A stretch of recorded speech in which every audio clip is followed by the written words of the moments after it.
Où serait le président de la République démocratique du Congo? C'est avec cette question que nous démarrons ce numéro du son du tambour, tout sur l'actualité de ce lundi 8 avril 2024. Bonjour et bienvenue à tous. Le peuple congolais ne sait où se trouve son président de la République. Depuis dimanche 7 avril, Félix-Antoine Tshisekedi Tshilombo a pris un avion depuis l'aéroport international de Njili à Kinshasa, capitale de la RDC, pour une destination inconnue, ou mieux qui n'a pas été révélée. D'abord, l'agence congolaise de presse ACP a dit que Tshisekedi se serait rendu à Paris en France. Ensuite, l'information a été supprimée sur toutes les plateformes du média officiel congolais. Après, nous avons vu un reportage de la télévision belge RTBF affirmant que Félix Tshisekedi serait ou est à Kigali, prenant part de manière surprenante aux célébrations du 30e anniversaire du génocide des Tutsis au Rwanda. Manifestation qui, comme on l'a vu, a réuni plusieurs autorités mondiales, plusieurs personnalités publiques, notamment des anciens chefs d'État comme Bill Clinton ou encore Nicolas Sarkozy. Mais la présence de Tshisekedi n'a été confirmée ni par le gouvernement rwandais, qui ne l'avait pas invité tout simplement, moins encore par tous les officiels présents sur place. Tollé général dans l'opinion publique congolaise quand on sait que les relations entre la RDC et le Rwanda sont des plus tendues et Tshisekedi présente Kagame comme le responsable ou le premier responsable des atrocités dans l'est du pays qui ont fait près de 10 millions de morts depuis bientôt 30 ans. Et donc, dans ces conditions, il est inimaginable de penser que Tshisekedi se serait rendu à Kigali. Alors que l'opinion nationale suppute et spécule dans tous les sens, il a fallu un démenti de la porte-parole du président de la République, Tina Salama, à travers un tweet ce même dimanche dans la soirée, rejetant en bloc l'information selon laquelle Tshisekedi se serait rendu à Kigali pour prendre part à ces manifestations.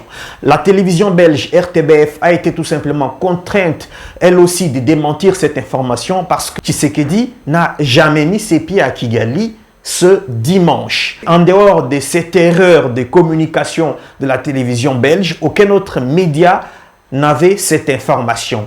Ni la France 24, ni RFI, ni tout autre média international qui était sur place pour couvrir la manifestation n'a affirmé la présence de Félix Tshisekedi à Kigali ce dimanche. Mais où est-il exactement parti? Côté officiel, rien n'a été dit à ce propos. Tina Salama, que j'ai cité tout à l'heure, a dans ce même message, ce X ou ce tweet, dit que Tshisekedi s'est rendu à l'étranger pour des dossiers qui concernent le pays. Étranger, ça veut dire plus de 100 pays à travers le monde entier.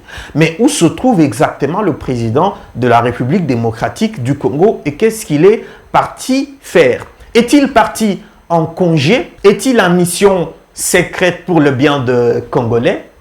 Est-il parti prendre des contacts top secrets et confidentiel pour la fin de la guerre de l'Est du pays? Toutes ces questions n'ont pas de réponse en ce début de semaine. Mais ces sujets nous rappellent la complexité de la communication politique, la communication institutionnelle et pourquoi il est nécessaire de ne pas laisser cours aux spéculations.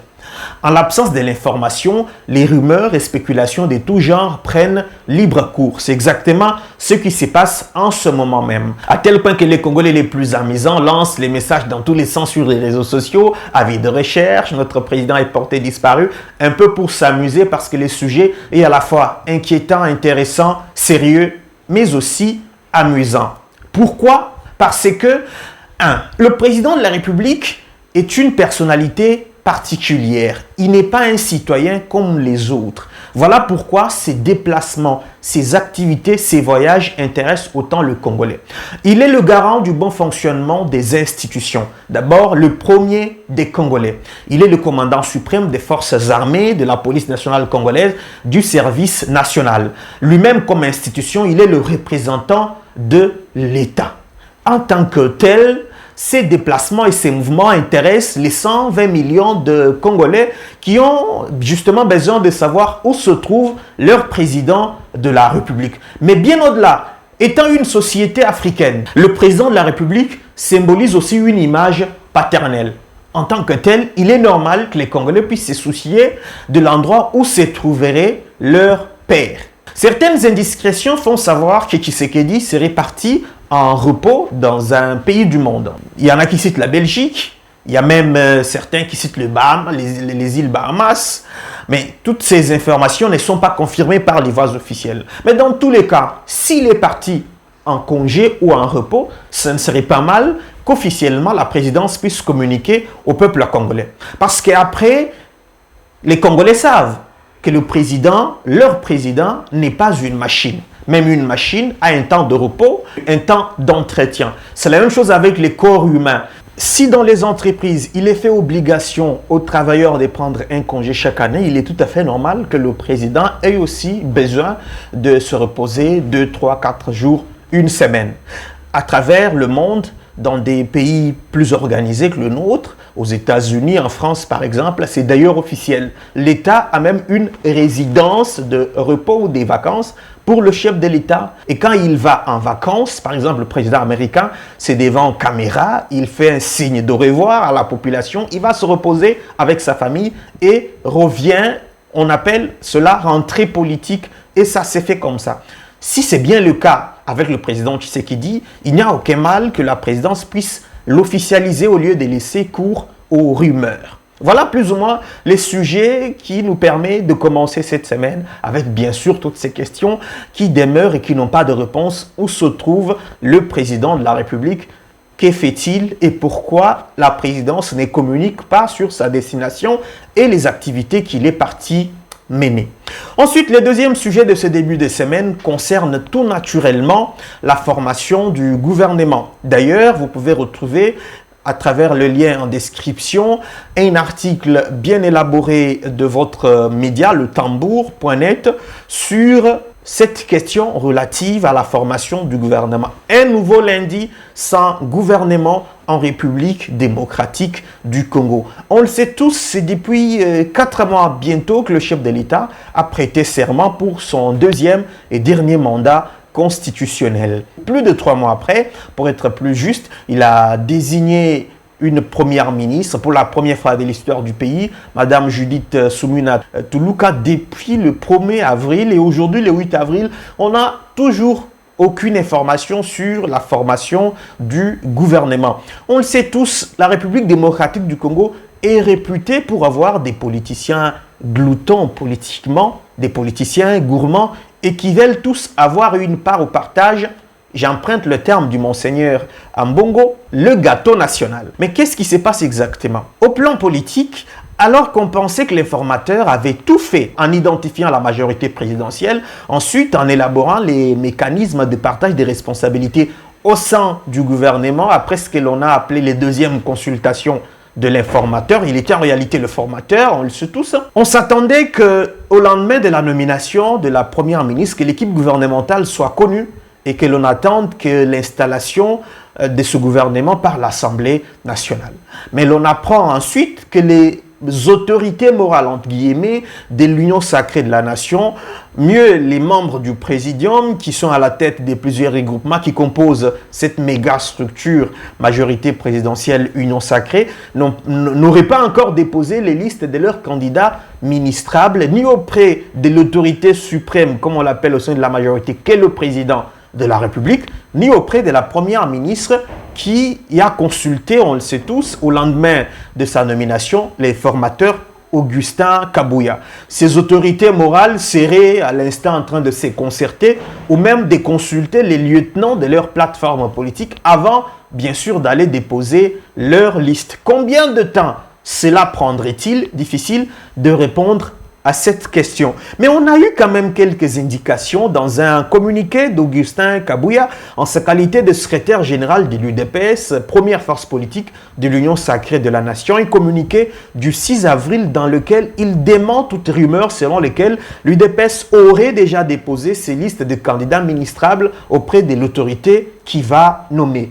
Dans ce communiqué, Augustin Kabouya lance d'ailleurs l'appel à candidature au sein de l'UDPS afin que la commission qui étudie les ambitions qui a été mise en place puisse étudier les dossiers. Mais Connaissant l'UDPS, qui est la première formation politique à travers le pays en termes de mobilisation, d'ancrage et du nombre de militants, on peut s'attendre que des milliers de dossiers soient déposés à travers le pays et dans la diaspora. Va s'ouvrir ensuite un processus laborieux de traitement de ces dossiers et d'identification des profils exigés par le président et la première ministre, ce qui pourrait prendre plusieurs semaines, à moins qu'Augustin Kabouya et son équipe trouvent une formule pour toiletter en 48 heures ou 72 heures tous les dossiers qui leur seront adressés par les prétendants au poste de ministre au sein du gouvernement. Mais cela sous-entend qu'on peut encore attendre plusieurs semaines. Quand je dis plusieurs, c'est à partir de 2 sans avoir un gouvernement. Au niveau légal, il y a encore un grand obstacle à la mise en place du gouvernement ou à la mise en fonction du gouvernement, parce que la mise en place du gouvernement ne dépend que des négociations politiques, mais son installation et sa mise en fonction dépendent des préalables légaux qui ne sont pas encore levés. Le premier, c'est l'installation du bureau définitif de l'Assemblée nationale. Alors que la Cour constitutionnelle a déjà transféré le règlement intérieur à l'Assemblée nationale, on attend toujours que Christophe Mbosso et son bureau provisoire puissent publier le calendrier devant permettre à ce que l'on installe un bureau définitif. Mais l'on apprend dans les coulisses qu'il se livre une bataille sans précédent entre les caciques de l'Union sacrée qui prétendent au perchoir de l'Assemblée nationale. Il y a d'abord Vital Kamerhe, qui est arrivé deuxième en termes du nombre de députés au sein de la majorité présidentielle et qui revendique légitimement, d'après les analystes politiques, ce poste de président de l'organe délibérant national ou de la chambre basse du Parlement. Vital Kamerhe, qui, on le sait, a été président de l'Assemblée nationale entre 2007 et 2009, et d'après les observateurs de la scène politique congolaise, il est présenté comme le meilleur président de l'Assemblée nationale de l'histoire de notre pays. Cette expérience pourrait profiter au pays et à la nation.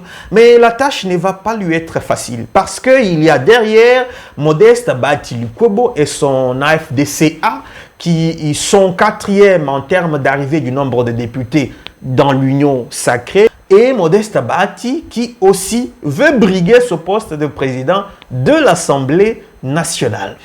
Et enfin, il y a un troisième candidat, outsider, Christophe Mbosso Kodia, président sortant parce qu'il était dirigeant de l'Assemblée nationale lors du dernier mandat de Tshisekedi et il est actuellement président du bureau provisoire. Lui aussi veut revenir aux affaires. Il mobilise en coulisses les députés nationaux et le personnel de l'Assemblée, bien évidemment. C'est normal, on est en politique, pour obtenir la confiance et le vote nécessaire afin de continuer de diriger l'organe délibérant.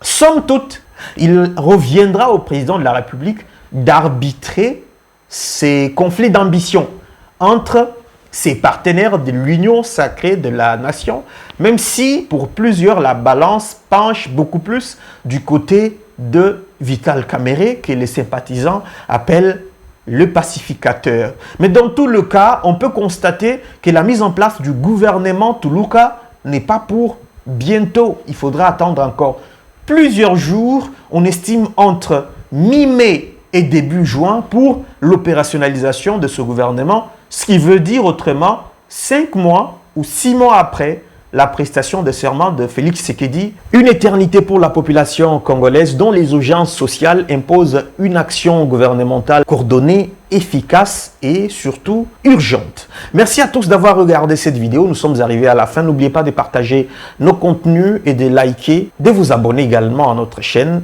à toutes nos plateformes aussi et d'aller lire plus de contenus sur notre site internet dont les liens sont en description, le www.letambour.net. Au revoir.